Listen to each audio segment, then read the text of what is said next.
Sampulo. Sampulong beses akong naghapot kung taano. Pero mayo akong makuang rason. Dawa. Saro.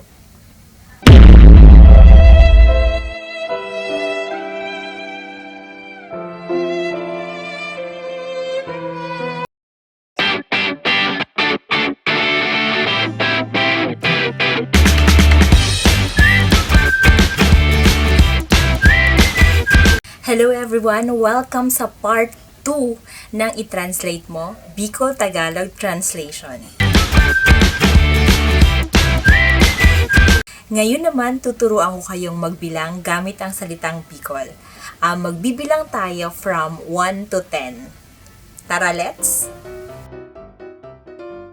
1. Isa.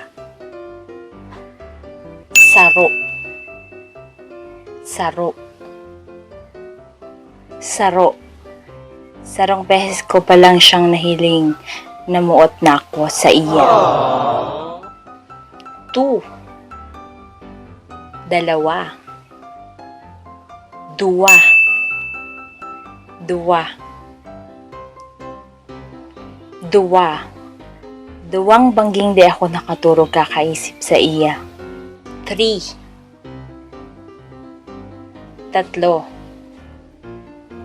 Tulo. Tulo.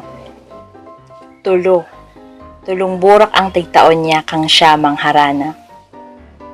4. Apat. Apat. Apat. Apat. Apat na love letters ang tigsurat niya para sa kuya. 5. 5. 5. 5. 5 beses kaming nagbayli sa plaza. 6. 6. 6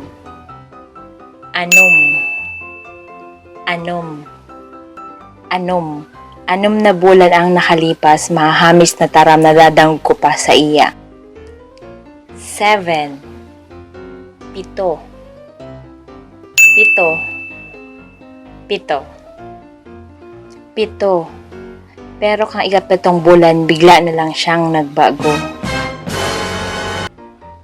8. 8. 8. 8. 8 oras akong naghahalad sa reply niya sa kada text ko. 9.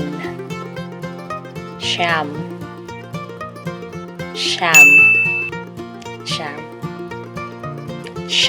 Siyam na missed calls na pero di pananggad nagsisimbag. 1 eternity later. 10. 10. 10. 10.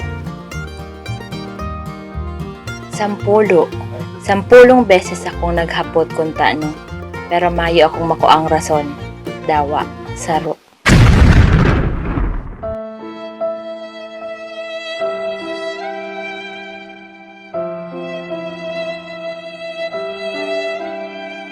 I deserve an explanation.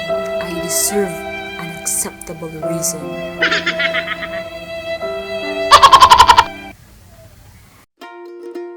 Sana po may natutunan kayo sa video na to. Abangan niyo pa po ang mga susunod pang videos about Bicol-Tagalog Translation dito lang sa i-translate mo ng G Diaries.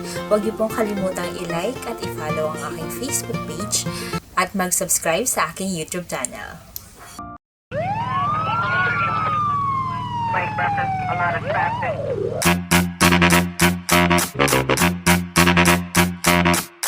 Let's go, lose control, slip and slide on the dance floor.